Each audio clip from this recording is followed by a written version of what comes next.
Casse-toi. Je peux pas monter comme ça. Monsieur, je peux pas monter. Écoutez, oui, effectivement, les choses seront en cas. Ce sont les gendarmes mobiles qui ont chargé ce coup-ci. Vous avez raison, c'était les CRS cet après-midi. C'est la troisième fois déjà qu'ils évacuent ce pont depuis ce matin, 7 heures. Il y a eu une première évacuation vers 8 heures, une autre vers 11 heures, celle-ci qui vient d'avoir lieu. Le calme est revenu, mais ça a été assez musclé. C'est-à-dire que les gendarmes mobiles sont arrivés très très vite par le long du pont d'Aquitaine. Les CRS, eux, étaient à l'arrière. C'est-à-dire qu'ils se sont retrouvés pris en tenaille, les manifestants. Et là, les gendarmes mobiles, sans sommation, ils avaient prévenu que s'ils ne bougeaient pas à moins 10, de toute façon, ils évacueraient ce pont. C'est ce qui s'est passé. Ils se sont mis à commencer à trottiner, à courir en tapant sur leur bouclier avec leur matraque.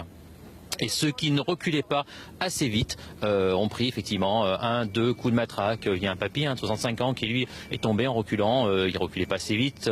Les gendarmes mobiles sont tombés avec lui, l'ont ramassé, l'ont un peu traîné, l'ont reculé de l'autre côté de la ligne. Et très très rapidement, ils ont pris position sur la totalité de la route en les repoussant le plus loin possible aux abords. En moins de 2 minutes, la totalité des manifestants a totalement disparu des abords où nous nous trouvons. Ils étaient à peu près 200 quand même. Alors ce qu'il y a, c'est que ce jeu du chat à la souris dure depuis quand même quelques jours.